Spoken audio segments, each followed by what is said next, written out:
I've got to say, Phil, one of the best things I'd ever seen at the first of the year was a full-page ad with the logos. I think it was smoke-related, smoke-free related facilities, but the logos of all the institutions at the bottom of the page. It was the first semblance. We've seen things in the news of a teensy bit of sparring going on as it relates to certificates of needs, but it's seeing everyone wrap around. It's much like seeing Rob and the gentleman, I can't remember his name, at Carolina's Hospital, the two guys up there in the PD area wrapping around supporting similar initiatives. And that's a real step in a positive direction for all of this area. It really is. I think we do try to collaborate as much as we can. Unfortunately, there will be times when you have to butt heads, but for the most part, I think we do try to collaborate. Yeah. You know, another area is Mercy Hospice. We currently, the 3 hospitals are actually the owners of Mercy Hospice. Is that right? So we've been trying to do things together where we can cooperate and collaborate. We certainly do, but we always realize that there's going to be competition. So we try to compete as friendly as we can. How many beds do you all have currently, Phil, versus in the 64 a bed increase will be to what number? Okay, we're operating 160 now, and actually we're only going to increase our total bed count by 50, so we'll go to 210. Okay. What we're going to do is take the excess of beds that are in the current hospital, 64 minus 50, this is 14. Right. We are developed into 6-bedroom pods now. We're going to take those and convert them to 4-bedroom pods. Oh, so great. Thereby increasing the amount of square footage in each patient room to make it a little bit more comfortable. So there will not be some selective process for folks to get into those fancy new 50 rooms. I mean, there's clearly the desire is to even make the older ones as nice as possible. Not quite as much space to be able to do what you're doing with the 50 new ones, but or the 64 new ones, excuse me. But to really do it right, there's an effort there. We anticipate that there probably will be some competition for the new patients. Right. Oh, I bet. I'm sure that all the physicians who admit their patients are going to want their patients in the newest, best rooms. And sure. We'll have to work with that, but we'll be able to provide the same level of care no matter where we are. Oh, yeah, and even for the nurses who may be over I mean, there will be some a good bit of sparring going on, I'm sure. That's right. To get over in there. Yeah, and it's going to be really neat. Like I say, I'm very impressed with the way things are going right now. We hope to get into that new tower not this summer, but next summer. Okay, so summer of 09. That's wow, correct. Yeah. We'll probably be able to move into our lab a little bit earlier than that. The need for the lab, honestly, is obviously more space and for some newer equipment, but also our pharmacy needs more space. We'll be going to a bedside medication medication verification system. And to do that, the pharmacy's got to add some equipment. Basically, that's a patient safety issue. Make sure that the medication delivered to the patient is always correct, 100% of the time. And so we needed to move lab out so we could move pharmacy.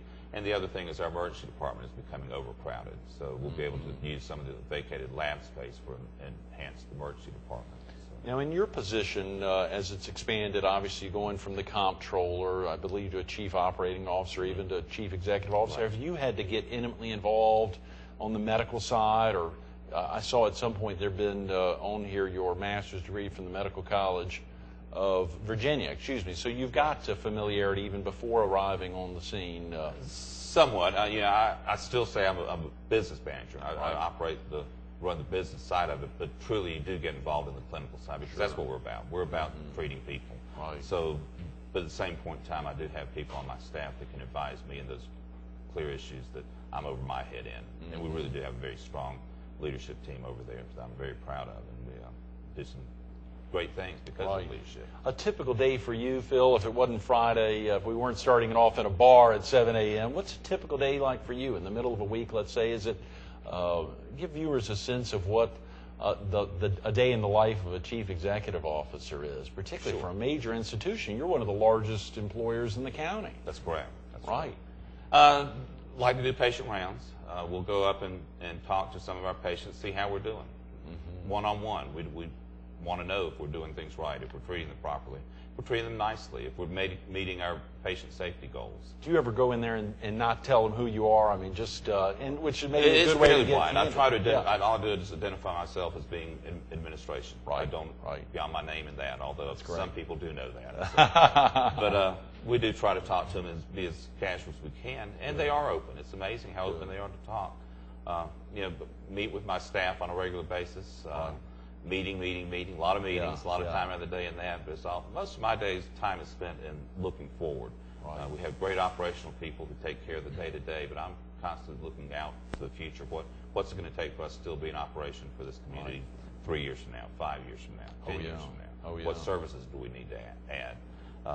Talk to our physicians. That's a key piece. Our physicians are a big part of the care we provide, and we need to know what we're doing for them. So, I'm amazed at how many affiliated services are associated with the medical center. As you go down the list, even alphabetically, Ainer Family Practice, the MedStar Subacute Care Facility, of course, Kingston Nursing Center.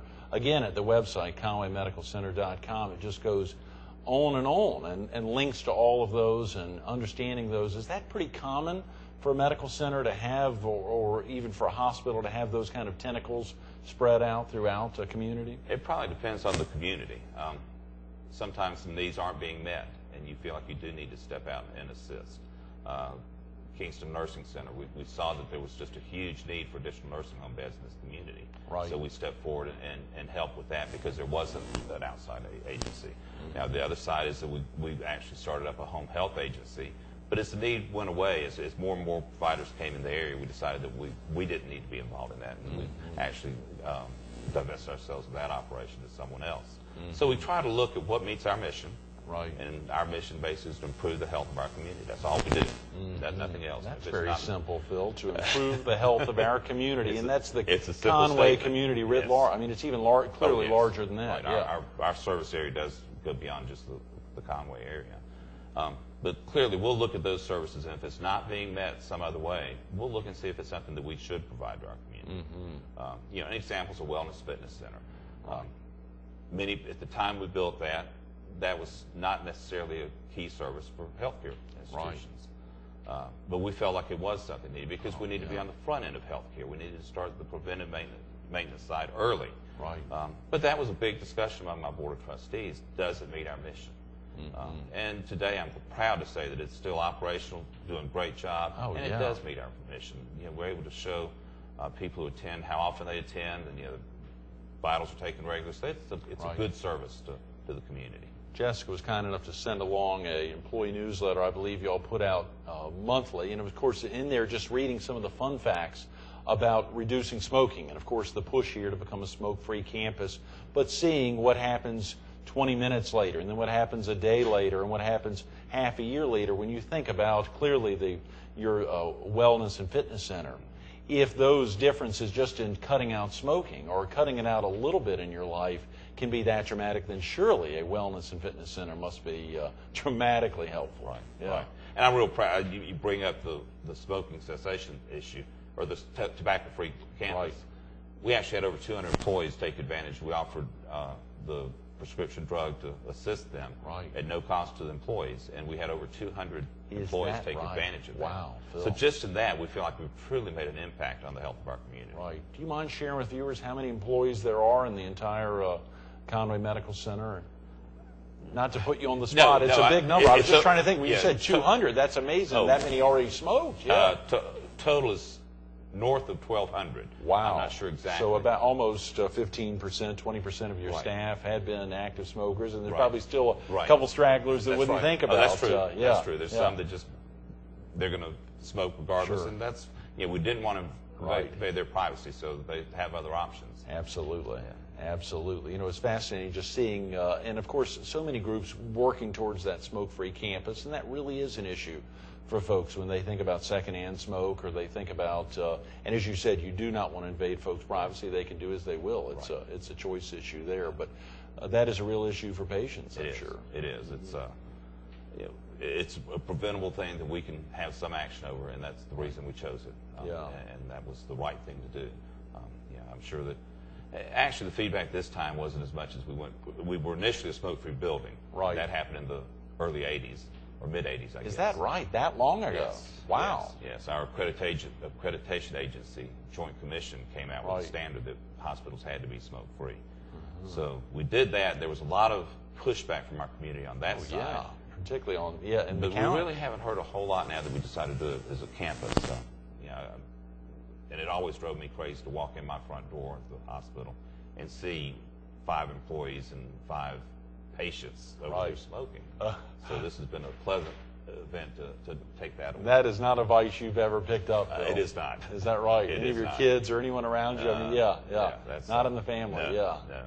Well, that's exciting. You know, as you think about, of course, for you to have seen the expansion, anything that really sticks out in your mind over the last your 28-year tenure there at the hospital that you're most proud of, Phil?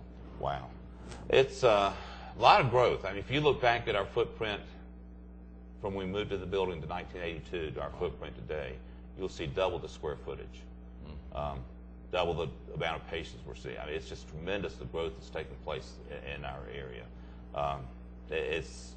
I'm very proud of what's taking place. You know, the fact that I could have had some small hand in where we are today is just thrills me to no end. It's what makes my day, helps me sleep at night. And the services we continue to add. You know, I've seen us add cardiac catheterization, which we didn't provide before. We've gone through all the different radiology machines that are the CAT scans, the MRIs, just total new services to this community that we didn't provide prior to my arriving here. Right, It's right. been very, very pleasant to see all that and very fulfilling. You've got to be proud. Phil, thanks so much for being with us this morning. Thank Sorry you, we've Greg. run out of time. Okay. Absolutely. Stay tuned to more Carolina People with the President and Chief Executive Officer of the Conway Medical Center and its entire campus. Coming up next. I love both these phrases. The simple one that Phil shared over and over to improve the health of the community, but also the way to the future. Conway Medical Center, the way to the future. And if you visit their website, if you sat here the last 25 minutes, you heard them talk about that 64 new beds and that amazing facility, you'd hear it, the way to the future. Think back 25 years ago when they were arriving over there at that location right off of 501. Phil shared it off campus. They were given 50 acres thinking, we'll never use those 50 acres. Well, now they can barely even fit in that 50 acres right now. 347-7111, 347-7111. If you don't have internet access and want to learn about some way that you can support either the foundation or even get involved, that's a 347-8058 number. But pick up the phone or go online to conwaymedicalcenter.com, conwaymedicalcenter.com, the way to the future, improving the health of the community. Phil Clayton and everyone there.